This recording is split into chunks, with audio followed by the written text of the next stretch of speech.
Salut à tous, je suis super content de vous retrouver pour un nouveau Moment Cannes 2025. Alors pour m'accompagner aujourd'hui, je suis avec Baba, mon copain sénégalais. Bon, est-ce que je te pose la question aujourd'hui de savoir comment tu vas? Salut mon copain. Là, je pense que ce sera pas la peine de poser la question. Là, je vais super bien.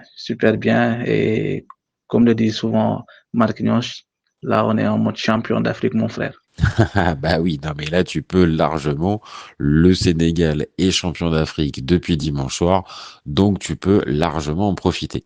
Mais c'est aussi un peu l'objet de ce podcast.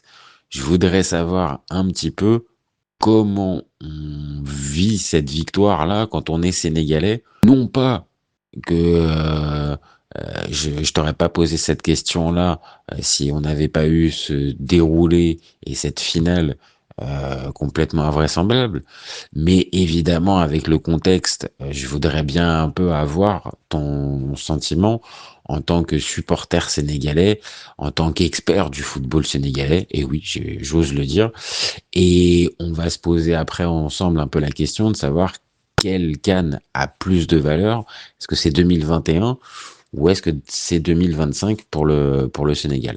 Donc, on va rentrer un petit peu dans le vif du sujet dans ce podcast. Je te pose la première question pour toi. Véritablement, au-delà de la petite introduction où je t'ai posé la question de savoir si ça allait, comment on vit véritablement cette victoire quand on est sénégalais au coup de sifflet final de la prolongation dimanche soir? Alors, la réponse ne sera pas si simple à donner. Je pense qu'au coup de sifflet de l'arbitre, déjà, on était assez soulagé. Je pense que les minutes étaient assez longues depuis le but qu'on a inscrit en première partie de prolongation. Là, on comptait les minutes et par moment c'était assez long. Donc, le coup de sifflet final sonnait comme une délivrance. Une délivrance. Naturellement, on a exulté. Mais après, c'est assez compliqué. C'est un mélange de tout. On est passé par toutes les émotions. On est passé par voilà, un début de match assez convaincant, où on était assez confiant, très confiant par moment. Ce qu'on redoutait ne s'est pas produit. Le Sénégal a bien produit du jeu et a su contrôler son match. Voilà, on a globalement eu et par moment l'impression que voilà, on était au-dessus et que comme pour les matchs précédents, ce n'était qu'une question de temps. En deuxième période, voilà, c'était plus disputé par moment à l'avantage du Maroc. Puis voilà, il y a eu tous ces événements, je pense qu'on en reparlera, qui ont été quand même difficiles à gérer. Difficiles à gérer par moment, beaucoup de frustration, je ne le cache pas, de la frustration, beaucoup de colère par moment. Puis voilà, une certaine satisfaction de voir ce penalty raté. Puis il y a eu voilà, ce but et cette fin. Voilà, c'est un mélange de tout au coup de sifflet final. Là, mais l'un dans l'autre, à la fin, on a été heureux. On a été très heureux, je l'avoue. Là, il suffit de voir les images sur les réseaux sociaux après la parade des Lions. Il y a beaucoup de joie, je t'avoue qu'il y a beaucoup de joie. Voilà.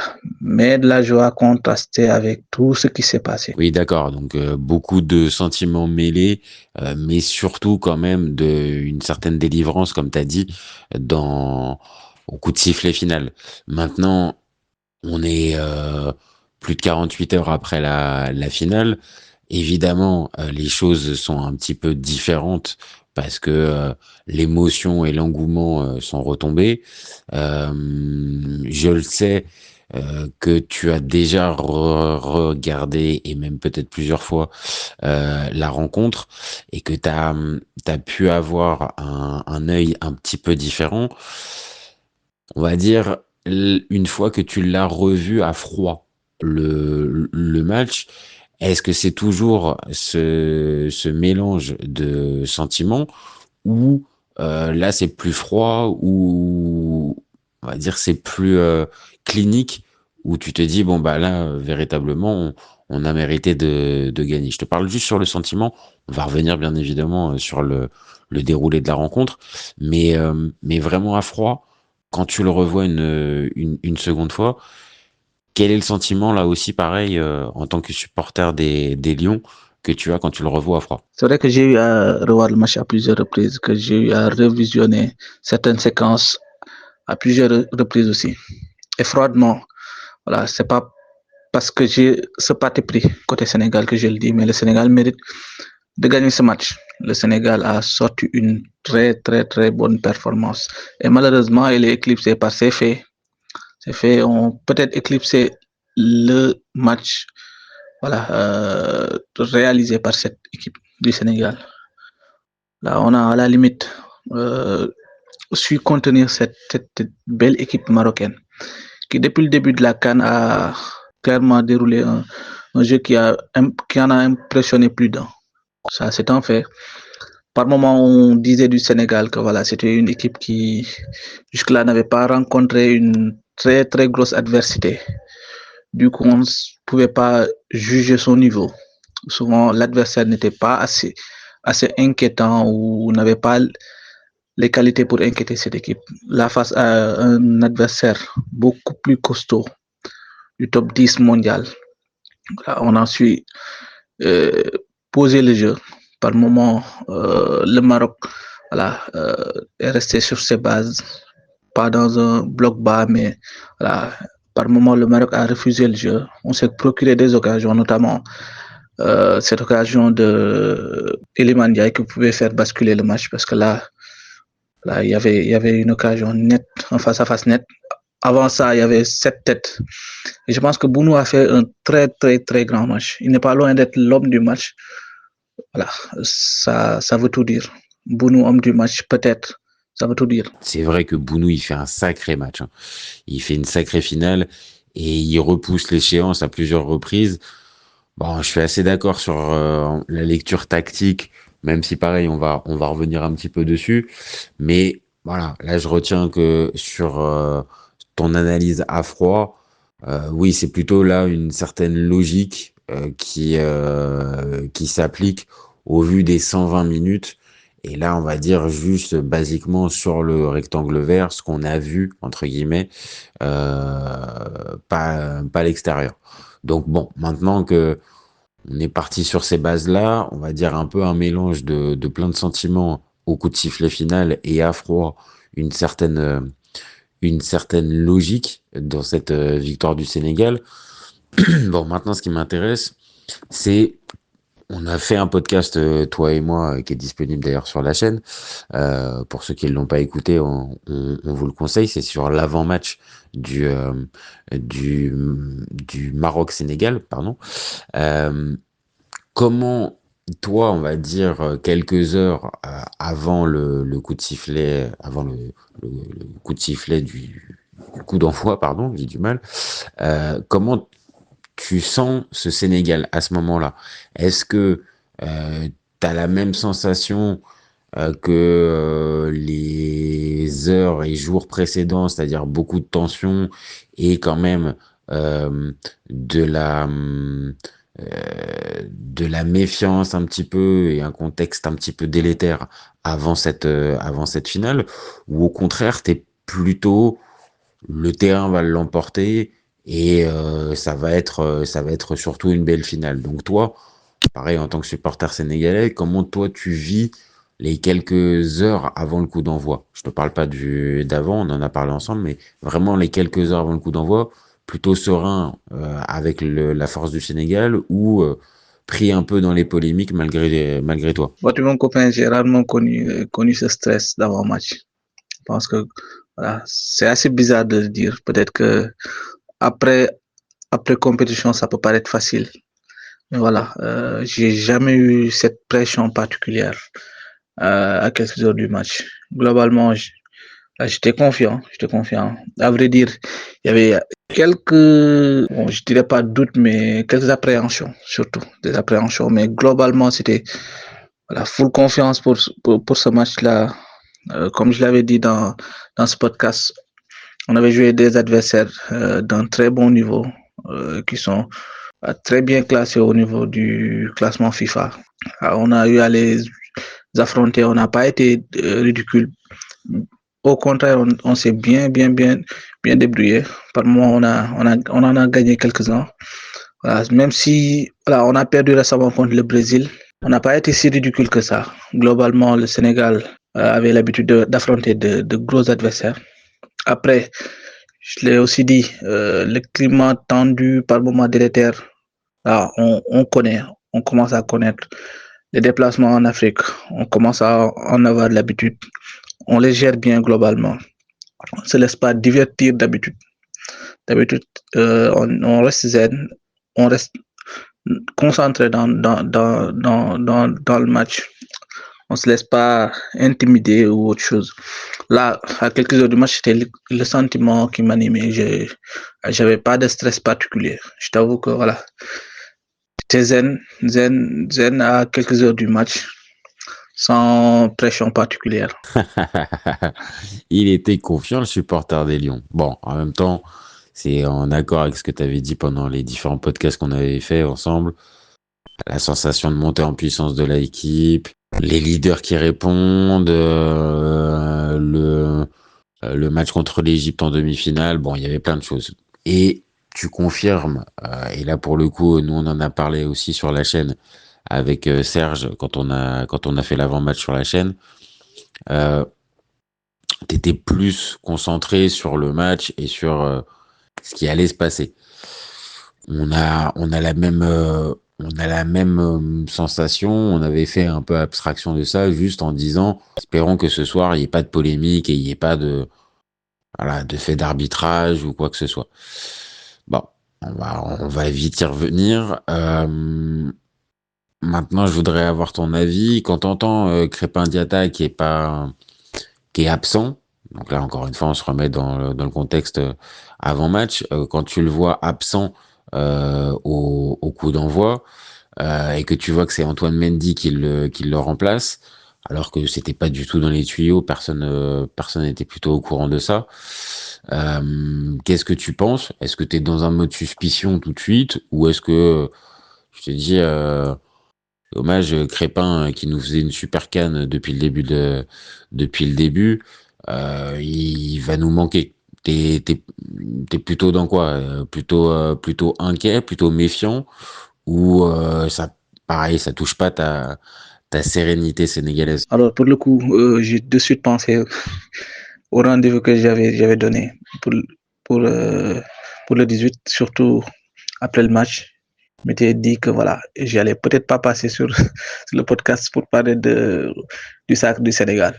Bon, plus sérieusement, je t'avoue que quand j'ai appris la nouvelle, j'étais à la limite abattu, pas parce que j'avais des suspicions ou ce genre de choses. J'étais surtout abattu pour le joueur.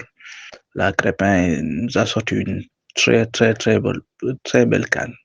Régulier, c'était l'un des joueurs qui avait clairement joué presque tous les matchs du Sénégal, avec, je pense, Gana Gueye. Je pense que c'était deux des joueurs qui avaient quand même joué l'intégralité, je pense, de tous les matchs du Sénégal.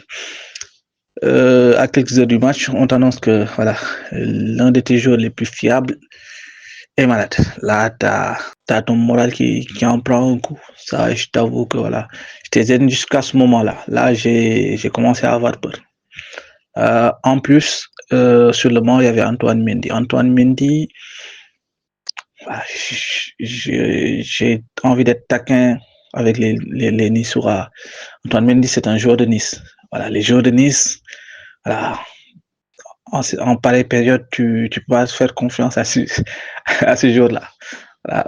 Plus sérieusement, Antoine Mendy, voilà, il peut être fiable, mais pour un gars de 20 ans plutôt, qui va vers ses premières minutes en équipe nationale en phase finale d'une CAN, de surcroît pour une finale, ça fait un cocktail assez dangereux. Je t'avoue que là, je n'étais pas serein. En plus, sur son côté, il y avait Abdé qui a sorti une très belle CAN. Voilà, il a su faire son trou. Il a su voilà, gagner sa place au sein de cette équipe marocaine et de fort belle manière. Là, le, dans le match entre Abdé et Mendy, il promettait d'être assez compliqué. Moi j'avais carrément cette crainte que voilà, Abdé puisse faire la différence sur ce côté. En plus, tu avais Mendy, 20 ans, première minute, finale de CAN.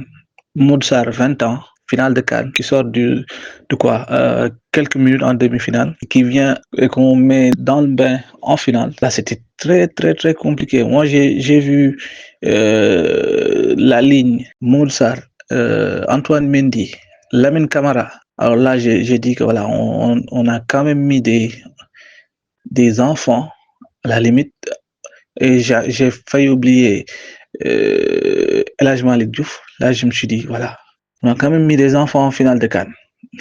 Pour être, pour être dans la caricature totale, là, j'ai quand même eu quelques doutes au début. Là, mais bon, globalement, je suis revenu entre guillemets, à la raison. Je suis revenu à mon état d'esprit. Calme et confiant, même si voilà, j'étais un peu ébranlé par ça. Après, il y a eu le moment de flottement durant l'échauffement, le joueur qui s'est évanoui. On a quand même dû attendre 15 minutes pour savoir qui c'était. Voilà, c'était assez compliqué. Là, il y avait un doute si c'était un titulaire ou pas.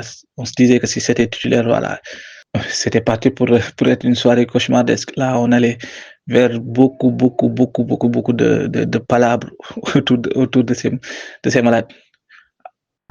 Encore que, voilà, il y a des débats jusqu'à présent, mais là, si c'était un titulaire qui était tombé durant l'échauffement, si c'était à la place de Ousseynou Niang, un Sadio Mané peut-être, ou un Gana Gueye, je t'avoue, ça aurait été une autre musique. Bah, nous, on avait un peu la même sensation que toi, c'est-à-dire Antoine Mendy à la place de Crépin Diatta.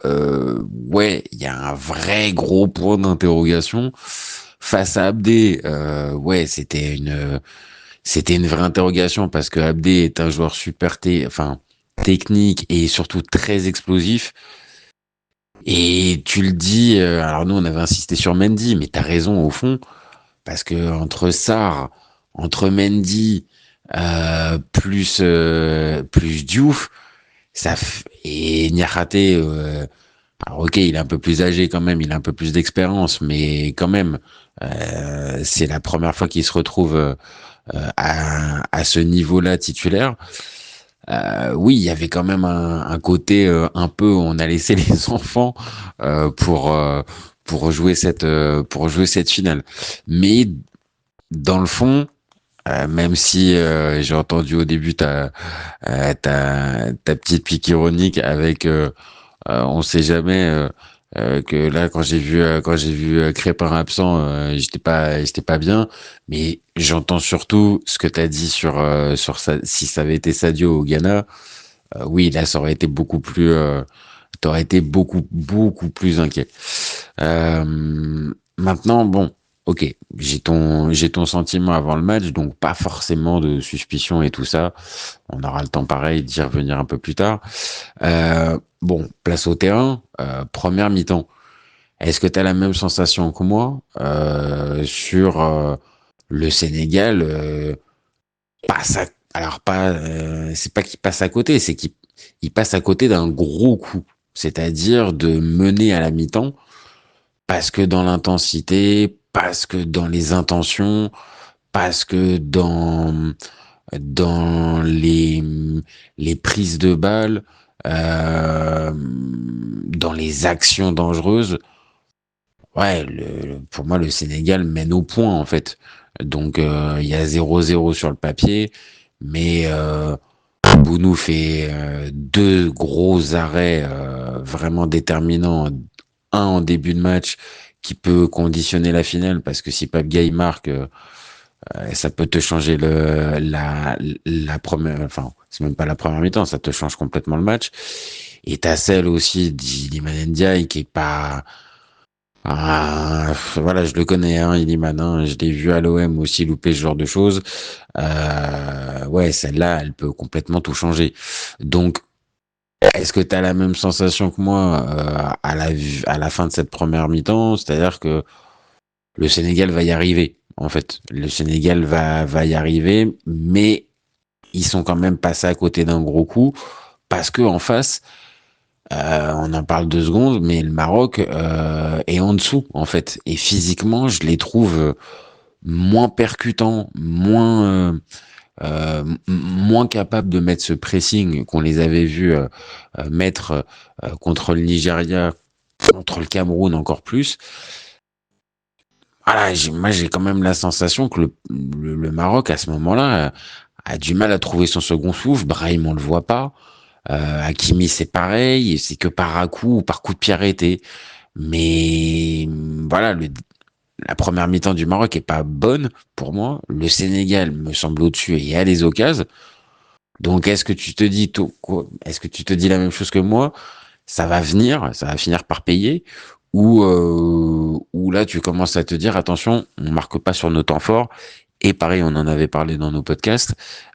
Est-ce que là, on va peut-être pas le payer face à un adversaire plus fort qui est passé à côté de la première, mais qui peut peut-être en seconde période revenir un peu mieux. Donc, comment t'as vécu cette première mi-temps avec les événements que je viens de te dire? Dis-moi tout. En vrai, je suis surpris par cette première mi-temps. Je t'avoue que je m'attendais à un Maroc avec un pressing assez intense qui emballe le match dès le début, proactif dans tous les compartiments du jeu. Je m'attendais pas à ce match-là, à ce début de match. Je m'attendais pas aussi à ce Sénégal-là qui n'a pas eu peur de faire le jeu.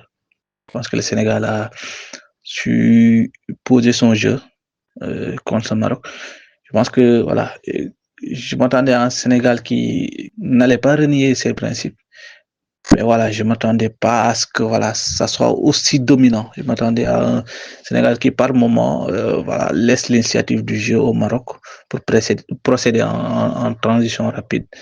Voilà, en contre, accessoirement, mais voilà, c'était à ce Sénégal-là que je m'attendais. Pas à ce Sénégal en première mi-temps, à quoi qu'on puisse en dire, très dominant par moment. Là, on avait l'impression que ce Sénégal-là ne jouait pas bon à l'extérieur, entre guillemets, parce que voilà, on est en Coupe d'Afrique. C'est pas supposé être carrément un match à l'extérieur. Mais voilà, revenons au match. Je pense que voilà, j'étais un peu surpris aussi par le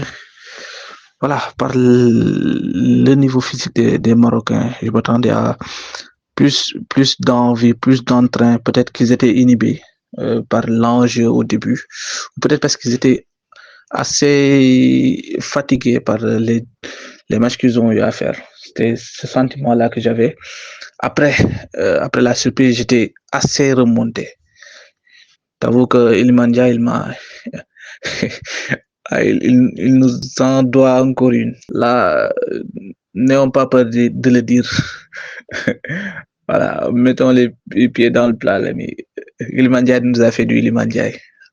Face au gardien, il met encore ces tirs mollassons voilà, qui ne font pas la différence généralement. C'est l'un de ses axes de progression. Là, il avait l'occasion, s'il avait topé la balle un peu plus, avec un peu plus de force, de mettre les Lions à l'abri, mais voilà, devant. Et clairement, on avait le loisir de voir venir. Mais là, en première mi-temps, je retiens surtout cette occasion ratée de Iliman. Voilà, en finale, quand tu rates ces genres d'occasions nettes, là, t'as quelques doutes et tu te dis que voilà, faut faire attention. On a eu l'occasion de papier. Moi, je pense que Bounou a fait un arrêt exceptionnel. Mais voilà, c'est encore pardonnable. Celle de Iliman Ndiaye, moi, j'ai pas peur de le dire. Iliman, je l'adore, mais c'est impardonnable.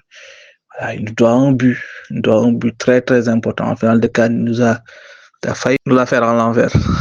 Au moment où, voilà, euh, tout le monde attendait qu'il nous dérive. Là, c'est vrai que Bounou a fait un arrêt, mais voilà, Ilman aussi, il a fauté.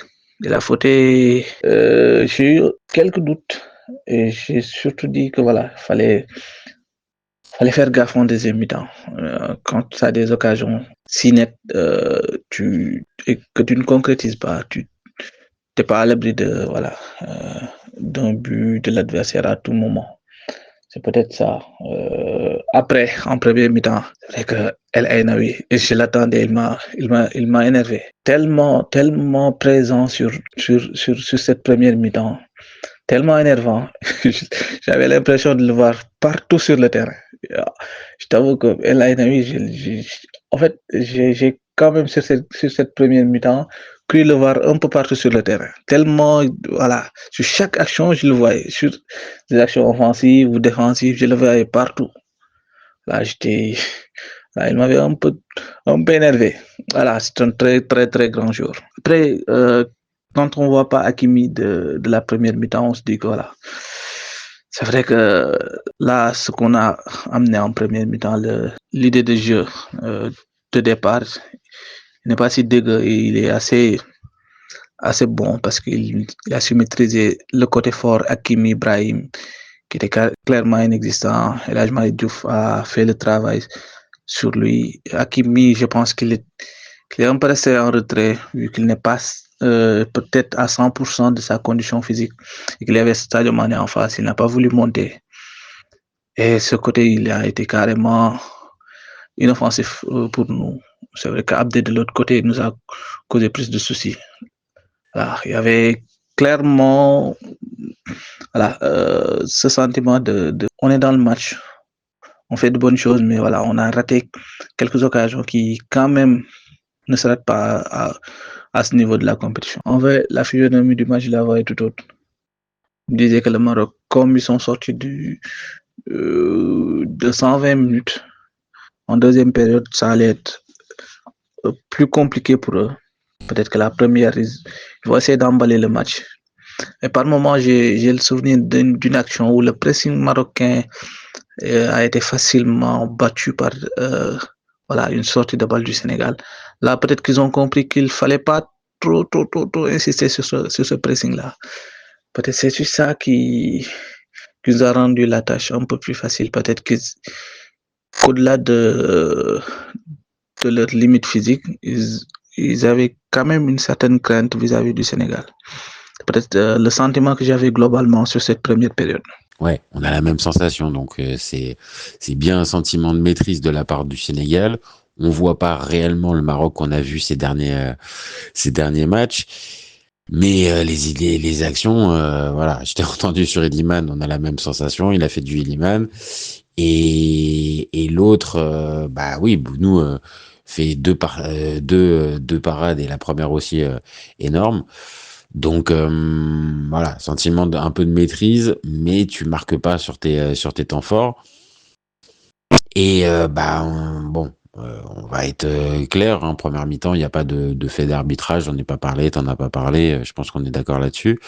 Deuxième mi-temps, là on retrouve un Maroc qu'on n'avait pas vu depuis le début du match, beaucoup plus agressif sur le porteur du ballon, grattant beaucoup plus de ballons dans le cœur du jeu, mieux je trouve techniquement. Là où en première mi-temps ils étaient véritablement bien cadenassés par la défense sénégalaise, là on sent que la défense sénégalaise a plus de difficultés.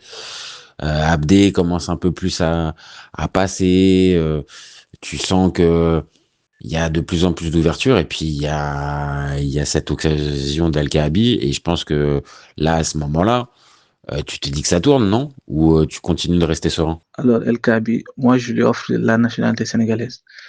Au moment où il rate cette occasion, ça n'en fait qu'un tour. Là, j'ai quand même cru que la balle était rentrée depuis belle lurette. Mais heureusement. Effectivement, en deuxième période, comme je l'ai dit au début, le Maroc a quand même connu une première période assez compliquée. En deuxième mi-temps, voilà, ils ont su remonter la pente, ils nous ont causé quelques soucis. Là, en deuxième période, comme je te l'ai dit, je ne m'attendais pas à cette physionomie. En deuxième période, ils sont revenus avec de meilleures intentions. Et voilà, on a retrouvé un quelque sorte le Maroc qu'on connaît, le Maroc qui est assez agressif et qui est protagoniste. Je pense que voilà, en deuxième période, on a vu une meilleure équipe du Maroc. Globalement, j'ai commencé en quelque sorte à douter, surtout quand Abdé a fait des différences. Mais bon, je perds pas de vue. À un moment donné, c'est peut-être mon côté éternel optimiste que Abdé, côté réalisme, c'est toujours l'Abdé de ses débuts au Barça. Très brillant à la finition. Voilà, c'est peut-être à cela que je m'accrochais. Du moment que c'était pas de l'autre côté avec Hakimi ou Brahim qui était capable de mettre un but. Là, de l'autre côté, tu as Mazraoui qui est sur son faux pied et qui n'a pas la même qualité que Hakimi, quoi qu'on puisse dire. Ou Abdé qui est capable de faire beaucoup de différences, mais voilà, à la finition, c'est pas trop ça. Je me disais que voilà, il y avait quelques motifs d'espoir, mais voilà, je t'avoue qu'en deuxième mi-temps, c'était un peu plus compliqué. Carrément la nationalité sénégalaise. Non, mais là, c'est vrai que sur ce coup-là, il était vraiment à deux doigts d'ouvrir le score. Et on va être clair, je pense qu'à ce moment-là de la partie, si le Maroc prend l'avantage, ça deviendrait très très très très difficile pour le Sénégal parce que le Maroc serait dans la configuration qu'il tient le mieux depuis le début de la compète, c'est-à-dire tenir un score. Et je pense que là, les Sénégalais, vu la première mi-temps, ils auraient accusé le coup. Donc, il n'y a pas ce but. Et on va dire au milieu de la deuxième mi-temps, ça commence à être un petit peu mieux. Et puis il y a dans le dernier quart d'heure, il y a le triple changement de Papthio. On rappelle, hein, entrée de Mbaye, de Sek et de ton ami Ismail Assar à la place de Iliman Ndiaye, Antoine Mendy et Lamine Camara. De mémoire, oui, je crois que c'est ça. Quand tu vois ça, quand tu vois ce changement et donc ce passage à la défense à 3, tu t'es dit, il fait quoi là, Papio? Il nous invente un truc? Ou au contraire, tu t'es dit, de toute façon, c'est ce qu'il faut pour peut-être lutter contre ce Maroc qui commence à devenir de plus en plus pressant et était, on va dire, plutôt optimiste sur ce changement tactique. Outre Ismail Assar, je sais très bien, pour ceux qui n'auraient pas entendu dans les précédents podcasts, Baba, il n'est pas énormément fan, et c'est juste un euphémisme de dire qu'il n'est pas véritablement fan d'Ismail Assar. Mais voilà, le triple changement, qu'est-ce que tu en penses à ce moment-là? C'est quoi ton mood du moment? Bon, désormais, je vais faire doucement avec Ismaël Sarr. Je promets que voilà, je vais être plus indulgent. D'autant plus que là, on parle de quelqu'un qui a 2 CAN. Mine de rien, il a 2 CAN. Et il est commandeur de l'ordre national du Lion. Rien que ça. Donc, c'est quelqu'un. Je ne vais pas m'aventurer à, voilà. En plus, on sort d'une victoire. Donc, je préfère pas parler de Ismaël Sarr et dire tout le bien que je pense de lui.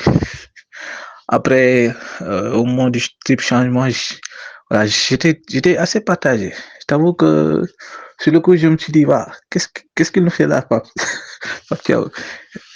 Le gars, il a perdu la boule ou voilà, il nous fait ce triple changement, on passe à une défense à 3. Voilà, ça fait un moment que j'avais pas vu le Sénégal jouer à 3 derrière. Je pense que la dernière fois que je les ai vus à 3 derrière, c'était contre qui encore? Peut-être le match où on avait gagné par un score assez large, sur un score assez large. Je sais plus, je pense qu'on avait vu à 3 derrière. Preuve que voilà, j'ai plus souvenir d'un match où on avait joué à 3 derrière. Là, on vient d'un coup. Peut-être que pour la défense à 3, c'est vrai que dès le début de nos podcasts, on en a parlé et qu'il y avait des joueurs là, qui ont cette habitude et on avait des joueurs de côté qui quand même avaient ces qualités, à savoir Krépin Diatta ou Elhadji Malick Diouf qui sont très très offensifs, qui sont plus à des pistons. Là, je pense que voilà, ceux qui ont suivi nos précédents podcasts s'en souviendront. Mais là, il s'agit d'une finale. C'est une finale. Ton adversaire est revenu avec de meilleures intentions. On est sur une deuxième période où les débats sont plus équilibrés. Là, mettre Sec, déjà, c'est que je ne savais pas où il allait se positionner. Au début, je l'avais vu excentré sur le côté droit. J'avais pris peur parce que j'avais comme l'impression qu'il allait jouer comme latéral. Là, j'ai eu très, très, très peur. Je t'avoue que voilà, j'étais pas serein. Puis j'ai compris que c'était une défense à 3. Voilà, comme Sarr à Strasbourg occupe ce même poste. Voilà, je ne faisais pas de soucis. Niakhaté, je pense que voilà, il tient la route sec sur la droite, dans la couverture des accélérations d'Abdé. Je n'étais pas serein parce que voilà, peut-être qu'Abdé n'était pas plus, n'était pas avec voilà, la même énergie du début contre Mendy, mais voilà, c'est toujours Abdé, il est virevoltant et assez percutant. Face à Sec qui est un colosse et relativement lancé, ce sera un peu compliqué. Et sur le couloir, tu as Ismaël Sarr qui n'est pas du tout piston. Là, il fallait vraiment être audacieux pour livrer Sec à Abdé. Voilà, c'était cette impression que j'avais. Mais à un moment donné, je me suis dit que voilà, ça c'est la touche Pape Thiaw. Heureusement que tu as eu à le souligner parce que voilà, les événements sont ce qu'ils sont. On a tendance à oublier ce coaching, mais voilà, c'était audacieux, mais voilà. Globalement, moi sur le coup, j'étais partagé. Quand j'ai vu les débats se rééquilibrer progressivement, voilà, j'ai quand même compris que voilà, c'était pas déconnant, c'était plutôt intelligent et très risqué mais intelligent. À ne plus refaire surtout, surtout pour une finale. Ne plus refaire cela. C'est que je préfère mettre quelqu'un d'autre sur ce côté-là. Voilà, j'ai rien contre Sec, mais voilà, c'est pas rassurant. Mais pour le coup, pour rééquilibrer les débats, parce qu'il n'y avait pas Crépin et Koulibaly. Voilà, fallait le faire et ça a marché.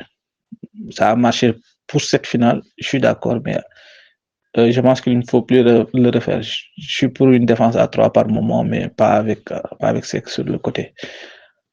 Après, voilà, les combinaisons Ismaël Assar et Mbaye m'ont plu.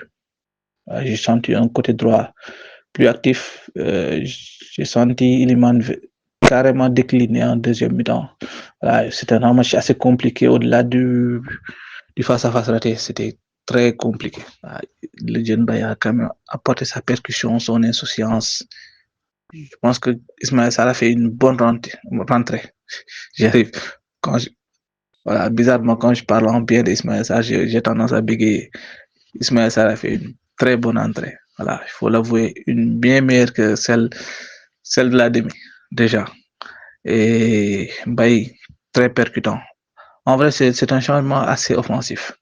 Voilà, j'ai relevé ce fait-là. On n'est pas resté sur une défense à 5, mais sur une défense à 3, voilà, avec Ismaël Sarr qui revenait, mais pas tout le temps, parce que voilà, c'est pas dans ses gènes, c'est pas sa qualité première. Il n'a pas cette formation. Globalement, si j'ai ce sentiment-là, je tiens à dire que voilà, après le match, peut-être c'est facile, mais sur le coup, j'étais dubitatif. Après, ça m'a convaincu, mais à l'avenir, honnêtement, Pape Thiaw, si tu m'écoutes, il ne faut plus faire cette défense à 3.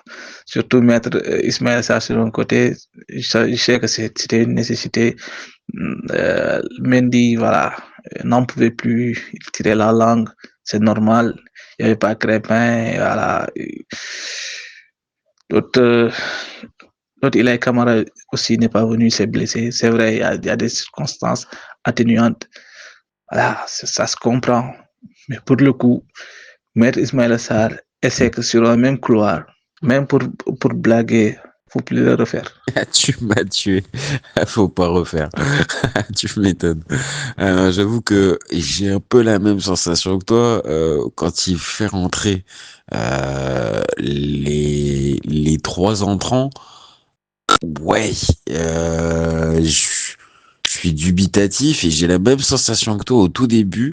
Je vois Sec qui prend plutôt le côté droit et je me dis non, attends, c'est quand même pas du poste pour poste parce que ok, Mendy, il est pas prêt pour peut-être faire la finale, mais Sec arrière droit.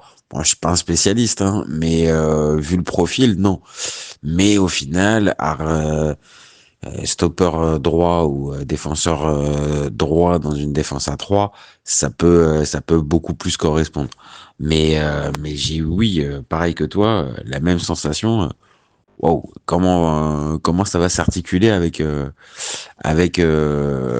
Seck sur le côté. Puis alors oui, évidemment que mettre Ismail Assar, ton copain, à ce moment-là devant, je suis pas sûr que c'était la meilleure option, mais bah voilà, on va être obligé de rentrer aussi un peu dans le détail.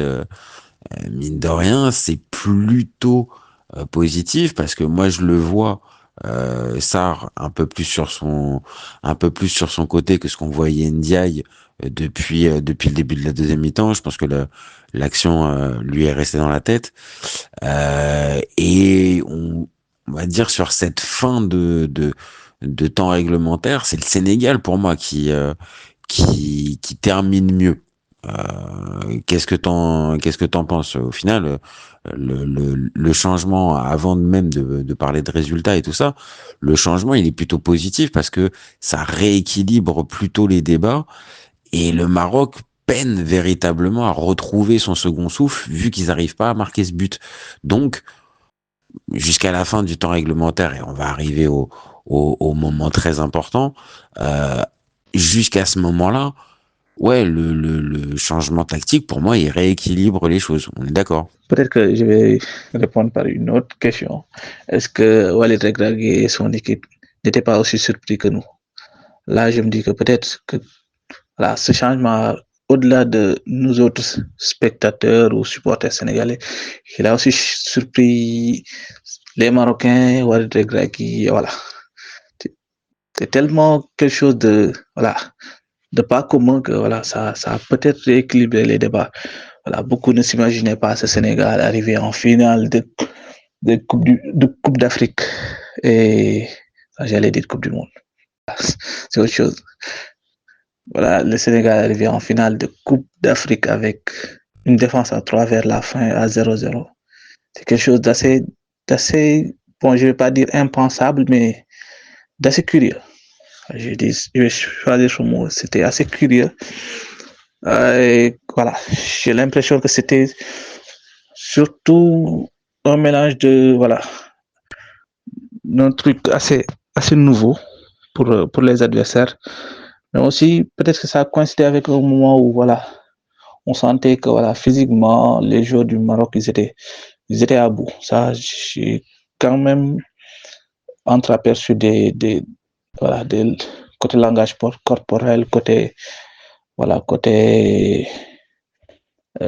énergie, voilà. Une équipe qui a clairement peiné surtout vers la fin. Je pense que c'est un mix des deux. C'est un mix des deux. Après, je pense aussi que voilà, et peut-être parler de El Kabi. El Kabi, voilà, il est à l'image de peut-être l'équipe du Maroc en début de deuxième période. On l'a plus vu, mais voilà, vers la fin, c'était un peu plus compliqué jusqu'à son changement. Je pense que voilà, le Maroc aussi a peiné physiquement. Si on y ajoute le changement guardiolesque de Pape Thiaw, ça fait un mix assez révélateur peut-être, ou même un mix qui expliquerait peut-être ce regain de forme des Lions. Changement guardiolesque, c'est pas mal. C'est pas mal. Bah, en tout cas, ça a décontenancé l'adversaire. On vient de le dire. Maintenant, bon, on a quand même bien avancé sur le déroulé de ce match. Bah, sans doute, ceux qui nous écoutent vont forcément avoir envie de savoir, bah, ce double événement, comment tu le vis toi, de ta chaise, pendant que tu regardes le match. Cet enchaînement, je le rappelle, hein, pour ceux qui auraient pas la ref, hein, donc c'est le but marqué par le Sénégal sur corner qui est refusé pour une poussette de Sec sur Hakimi. Derrière ça, on a l'arbitre donc qui a sifflé. À ce moment-là, quand tu vois que derrière, il n'y a pas d'appel à la VAR et qu'on enchaîne directement, et que tu vois les joueurs sénégalais courir un peu après l'arbitre, mais qu'il ne se passe rien, qu'est-ce que tu as comme sensation à ce moment-là? Moi, je te le dis, je suis devant mon écran, je ne comprends pas. Vraiment, je comprends pas que le jeu soit pas arrêté, qu'on ne regarde pas à la VAR ce qui s'est passé. Je comprends pas. Et je vois les joueurs sénégalais péter un câble. Donc moi, je comprends pas du tout. Toi, t'es dans quel état à ce moment-là? En vrai, je comprends l'attitude des Sénégalais pour le coup. La protestation, peut-être qu'ils n'étaient pas au courant que l'arbitre avait sifflé. Moi, peut-être, je l'avais vu. Je ne le cache pas sur le direct, je l'avais vu. Peut-être qu'autour de moi aussi, beaucoup n'avaient pas remarqué ce fait, mais j'avais aperçu l'arbitre siffler ou faire mine de siffler sur le contact. Après, bon, pour le contact, je l'ai revu, je ne le cache pas, je l'ai vu à, à plusieurs reprises pour me faire une idée très claire et froide à tête reposée, avoir les idées claires et pouvoir trancher impartialement. Moi, je suis resté sur mon idée de départ, à savoir, au début de l'action, c'est Hakimi qui met les mains sur Sec, qui met ses deux mains sur Sec. Sec essaie de se défaire de ce contact. Sec pousse les mains de Hakimi pour se débattre, histoire de jouer le ballon. Là, on est sur un duel, comme il peut y en avoir des milliers durant la saison, des dizaines sur un match. Là, on est sur quelque chose de banal. Là, c'est un défenseur qui défend voilà, pour le coup, c'est sur un autre défenseur, mais sur un joueur adverse avec ses mains. Et ce joueur adverse n'est pas censé rester là, voilà, tel un manchot sans jouer avec ses mains lui aussi pour se débattre. Là, on est sur un truc plutôt classique. Le truc qui est assez dérangeant, c'est que l'arbitre n'est même pas allé jusqu'au bout de l'action. Là, il s'est arrêté au moment où Hakimi est tombé. Et je ne le cache pas, j'ai à ce moment eu le sentiment que l'arbitre, il a voulu jouer la carte de la facilité. Je l'ai dit lors du précédent podcast.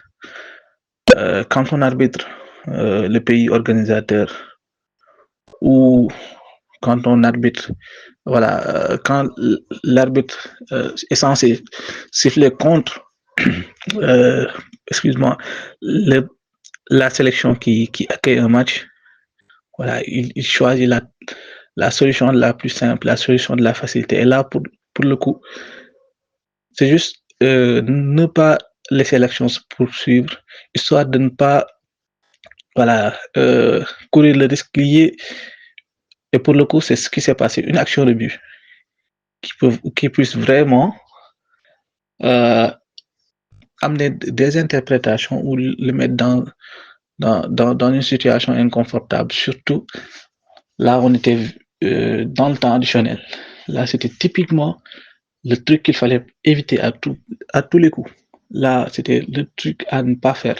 Quand il y a eu contact, il a tout de suite sifflé. Et ça, c'est en plus, l'action il pouvait laisser l'action se poursuivre. S'il y a but, il l'accorde. S'il y a faute, il siffle faute. Et là, la VAR sera en mesure d'intervenir. Mais du moment qu'il arrête net l'action, il ne donne plus la possibilité à la VAR d'intervenir sur cette action. C'est ça qui me révolte à la fin. À la fin, c'est ce qui me révolte parce que là, beaucoup me diront que voilà, c'est du 50-50. Moi, je juge que c'est même pas du 50-50. Il n'y a pas faute. Beaucoup peuvent penser que c'est du 50-50. Mais même dans le cas où c'est du 50-50, qu'il laisse l'action se poursuivre, que voilà, que la VAR puisse revoir la situation. Si au bout de l'action, il avait fait une faute, là, la VAR pourra intervenir et lui dire que voilà, il y a peut-être potentiellement faute. S'il ne siffle pas but, la VAR sera en mesure d'intervenir pour lui dire que voilà, peut-être que sur cette action en question, c'est du 50-50, il faut venir histoire de voir s'il y a vraiment une faute une faute qui puisse expliquer que le but soit annulé. Là, pour le coup, c'est le sentiment qui m'a animé et voilà. Je te cache pas, j'étais tellement révolté contre l'arbitre. Pour le coup, jusqu'à présent, j'arrive pas à comprendre. J'ai vu toutes sortes d'interprétations pour dédouaner l'arbitre pour le coup, mais voilà.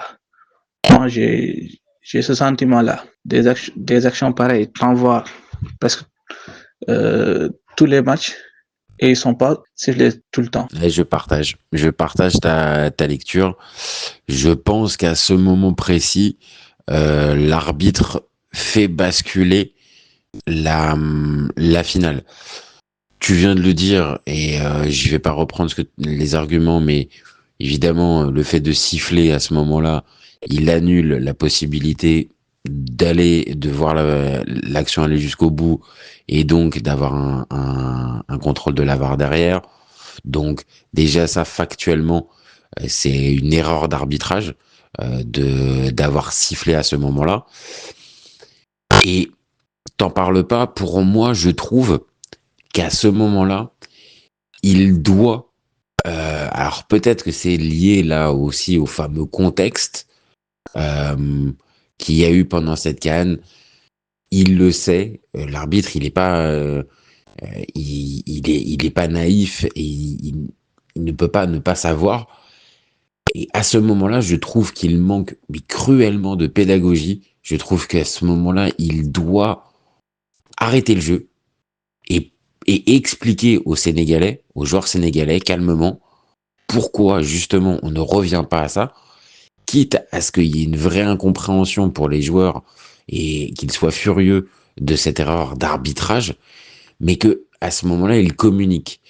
Et dans le déroulé, en fait, ils laissent le jeu se dérouler et on en arrive après, euh, évidemment au deuxième épisode, mais pour moi déjà là, il crée, de par ce que tu viens de dire, son erreur d'arbitrage, mais derrière, il ne répare pas, on va dire déjà directement son erreur, il, il laisse le temps se faire. Et comme tu l'as dit, dans un match comme ça, quand tu arbitres le pays organisateur et qu'il y a ce type d'action, tu te dois au moins, je pense, d'expliquer aux joueurs concernés pourquoi il n'y aura pas la VAR et pourquoi il n'y aura pas ce contrôle derrière. Sinon, tu crées de l'injustice.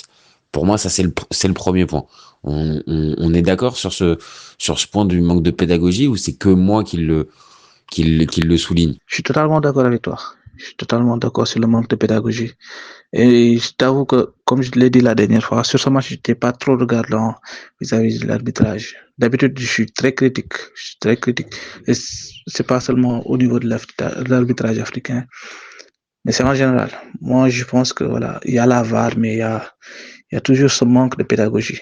Les arbitres sont parfois très hautains. C'est vrai qu'on doit les protéger, que voilà, qu'on doit les respecter, mais à trop les surprotéger, ils sont dans l'excès de zèle par moment, assez hautain. Par moment, j'ai l'impression qu'ils prennent les acteurs de haut. C'est un truc qui me déplaît. C'est même pas un truc que je fustige au niveau de l'arbitrage africain, j'y arrive. C'est un truc général, c'est un truc qui gangrène l'arbitrage. Par moment, faut savoir s'arrêter et expliquer, être fin pédagogue, expliquer aux différents acteurs le pourquoi pour qu'il y ait moins d'ambiguïté. Les joueurs seront à même de comprendre le pourquoi. Là, ils se seront dit que voilà, c'est une erreur d'arbitrage comme il peut y en avoir dans, dans, dans tous les matchs de football. De mémoire, j'ai cet exemple du Milan, je pense Milan Spezia, je ne sais plus quelle saison, où il y a une action où, là, je pense que c'est Rebic qui met un but, mais avant l'arbitre sur l'action qui mène au but siffle une faute, alors qu'il devait laisser l'action se poursuivre. La Rebic met une balle en pleine lucarne. Le Milan marque, je pense, un deuxième but. C'était l'action du 2-1. Malheureusement, l'arbitre avait sifflé avant une faute. Il n'avait pas vraiment suivi l'action. Mais voilà, il s'était excusé. Il avait convoqué les joueurs qui protestaient. Il leur avait dit et montré avec un signe assez clair que c'était de sa faute, qu'il avait sifflé par erreur, qu'il devait laisser le jeu se poursuivre. Voilà, ce match-là, le Milan l'avait perdu par 2-1. Curieusement, la Spezia avait marqué un autre but vers la fin. Et je me souviendrai toujours de cette conférence de presse d'après-match ou d'une interview de Ibrahimovic qui quand même reconnaissait que les arbitres sont des êtres humains, que l'arbitre s'est excusé sur le terrain, que voilà, c'était une erreur parmi tant d'autres, que cela pouvait se passer dans un terrain de football. Voilà, l'arbitre, ce jour-là, il a gagné le respect des joueurs. Mais malheureusement, c'est pas seulement un problème au niveau de l'arbitrage africain, c'est un problème général.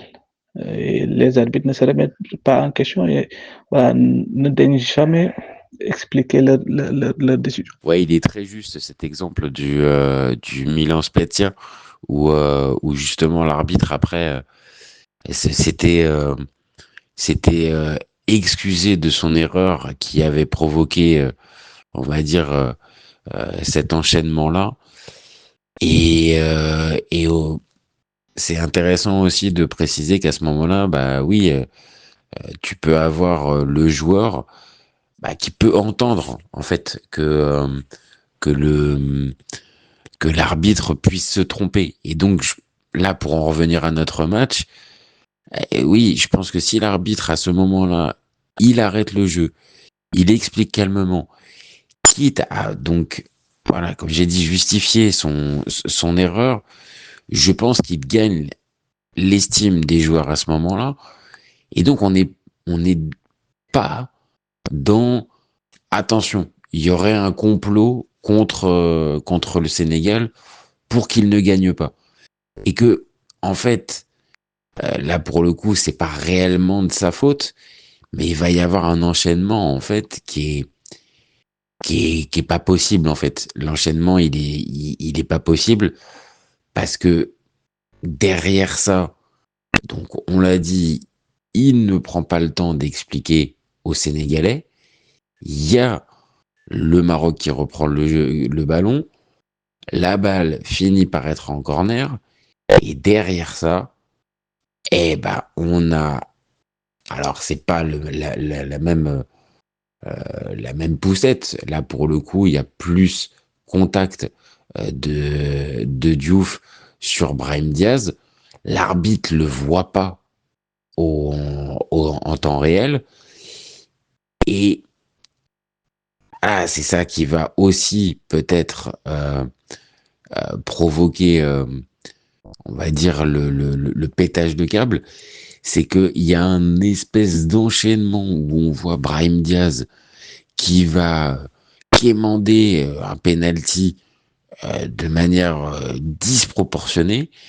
À ce moment-là, l'arbitre est appelé par la VAR, mais je pense que pour certains joueurs, et en tout cas pour le public qui connaît pas la règle, ils se disent, en fait, c'est parce que Brahim Diaz est en train de mettre la pression que l'arbitre va finir par aller voir la VAR, alors qu'on le sait très bien, c'est pas comme ça que ça se passe. Normalement, c'est la VAR qui appelle directement, c'est pas en fonction de la pression ou non des joueurs. Mais après ça, Bah, évidemment, en fait, le fait de voir l'arbitre se déplacer pour aller regarder la VAR à ce moment-là, les Sénégalais le prennent comme un affront, en fait. Je pense que je pense que c'est ça. Et alors, la cerise sur le gâteau, c'est la décision à ce moment-là qui est prise avant qu'on en arrive à la, on va dire à la suite. Euh, Moi, je te donne mon avis. Je suis à la place de l'arbitre. Alors peut-être que ça serait pas bien, hein. En mon âme et conscience, ça serait pas bien. Mais je suis à la place de l'arbitre avec tout ce qu'on vient de dire. Moi, je te le dis, je ne siffle pas le penalty. Je ne donne pas le penalty.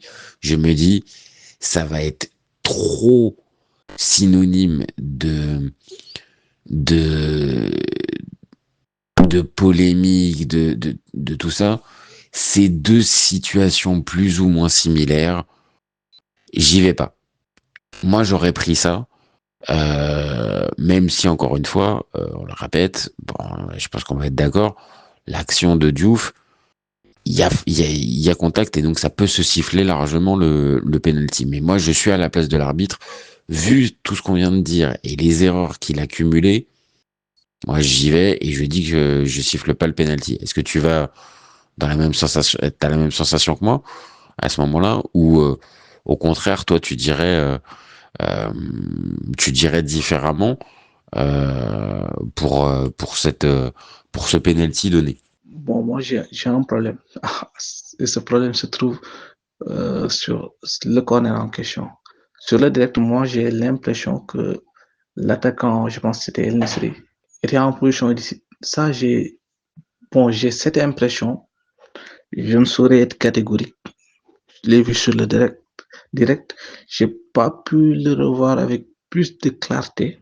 Mais il me semble qu'il n'était pas en position illicite. Bon, ça reste à voir. Pour le coup, s'il est hors jeu, il fait action de jeu sur le défenseur sénégalais qui est obligé de sortir la balle en corner. S'il est hors jeu, y a même pas lieu voilà, de siffler corner. Ça, c'est un autre débat. Peut-être qu'il faudra aller voir avec minutieusement la position de El Nesri parce que El Nesri fait action de jeu parce qu'il va vers le défenseur sénégalais qui met la balle en corner. Ce faisant, on en revient au corner en question. Totalement d'accord avec toi. Le penalty sur Brahim Diaz, il se siffle. Moi, je me dis que Brahim Diaz il joue parfaitement le coup. C'est un contact léger ou pas, il joue bien le coup. Et là, je me dis s'il n'avait pas à mettre sa main et à le mettre au sol pour jouer le duel. Ça, c'est bon. Ça reste mon avis. Là, il est plus grand que Brahim Diaz. Je pense qu'il avait eu d'autres moyens pour défendre, des moyens autres que le mettre au sol. Je pense que ça se siffle. Ça se siffle, à mon avis. Après, ce qui me dérange avec ce penalty, c'est la réaction de Brahim Diaz. Parce que le Maroc, j'ai l'impression que tous les joueurs du Maroc, voilà, concentrés sur le jeu, ils n'avaient pas vraiment l'intention de réclamer penalty. J'ai cru voir un à deux joueurs, hormis Brahim Diaz, qui ont à un moment donné levé la main pour réclamer quelque chose, mais le reste, bon, pour le reste, c'était globalement seul Brahim Diaz qui est resté sur l'action. Parce que Brahim Diaz, avant de réclamer son penalty, il a fait un centre qui allait directement en tribune. Puis il est allé direct voir l'arbitre avec une telle véhémence qu'il a lui intimé l'ordre d'aller à la VAR. Ça, c'est un truc que moi, je n'arrive pas à comprendre. Un arbitre qui gère bien son match, on est tous d'accord que c'est la VAR qui appelle l'arbitre. Mais un arbitre qui gère bien son match, il lui met un carton jaune histoire de lui dire mon petit, tu t'es un moment et voilà, tu te calmes un peu. Si tu continues, je te mets un autre carton rouge, un autre carton et c'est rouge. Là, il se calme, là, la tension baisse et voilà, les Sénégalais comprendront mieux le fait que voilà, l'arbitre est peut-être vu l'action, mais n'a pas jugé nécessaire de siffler penalty, ou peut-être que c'est la VAR qui l'appelle. Mais l'arbitre a laissé Brahim Diaz, voilà, faire des gros gestes, hurler, à la limite c'était un cinéma pas possible. Là j'ai senti un arbitre dépassé, sans, sans, sans, sans idée face à ce Brahim Diaz alors qu'il avait juste à lui mettre un carton jaune.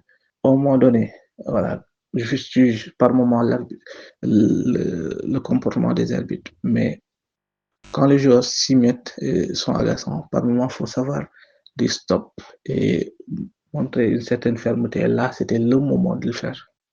Brahim Diaz, qui est dans tous ses états, qui réclame un penalty avec voilà, une telle véhémence, un entrain pas possible.